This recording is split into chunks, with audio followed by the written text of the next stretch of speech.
La façon dont vous me voyez ici, aujourd'hui les neurologues se sont fortement penchés là-dessus.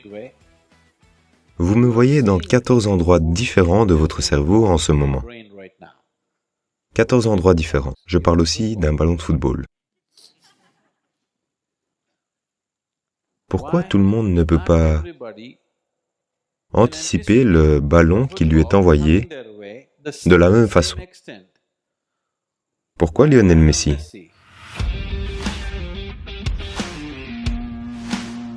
donne l'impression que tout le monde est moins bon?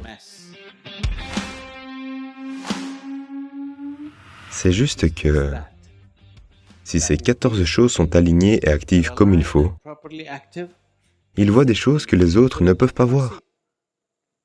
Si elles sont un peu désalignées, vous allez le voir un peu plus tard. Vous allez devoir faire un travail supplémentaire pour le voir.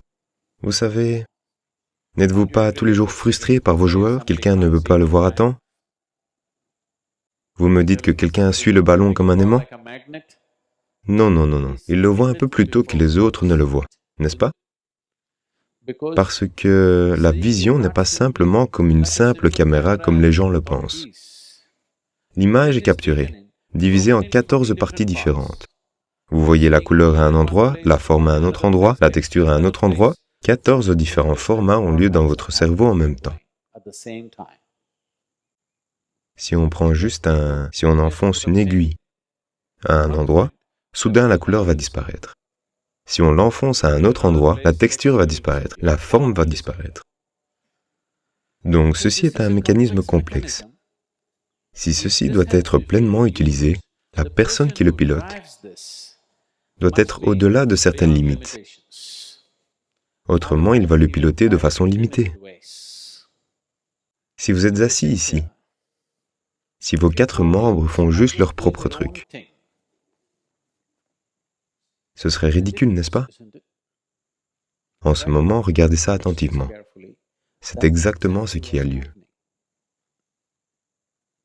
C'est-à-dire que votre corps et votre mental font leur propre truc, sans consulter l'être qu'ils sont censés abriter et servir.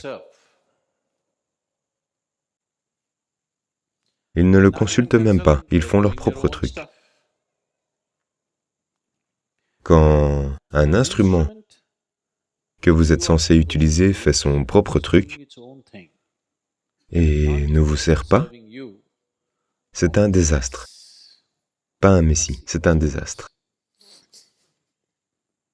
Maintenant, vous allez voir ça, que si qui que ce soit acquiert un certain niveau de contrôle physique,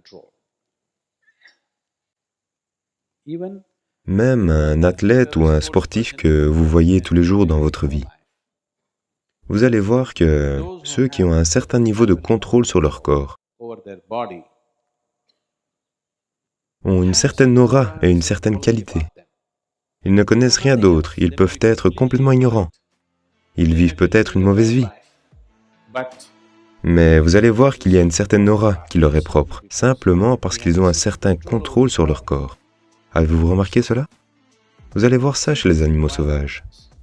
Si vous voyez un tigre, il a une certaine aura qui lui est propre. Vous ne pouvez pas vous empêcher d'être impressionné par lui, simplement à cause du genre de contrôle qu'il a sur son corps. La raison pour laquelle je dis ça, c'est que si juste le mouvement physique, juste faire ça, si vous pouvez le faire exactement comme vous le voulez, soudain il y a un nouveau niveau de beauté et de liberté dans votre vie. C'est ça la beauté du discours, du chant, de la danse. C'est juste que vous êtes capable de faire ça exactement comme vous le voulez. Si vous ne faites que blablater, ça ne sera pas beau. Si vous ne pouvez pas chanter en suivant la mélodie, ça ne sera pas beau. Si vous ne pouvez pas bouger vos membres comme vous le voulez, ça ne sera pas beau. Juste vous êtes capable de faire ça exactement comme vous le voulez. Soudain, il y a un nouveau niveau de puissance, un nouveau niveau de beauté et un autre genre d'aura propre à ce corps. Donc ceci n'est qu'un petit exemple qui montre que si vos sens commencent à servir quelque chose de plus profond à l'intérieur, soudain il y a un nouveau niveau de beauté dans ce que vous êtes.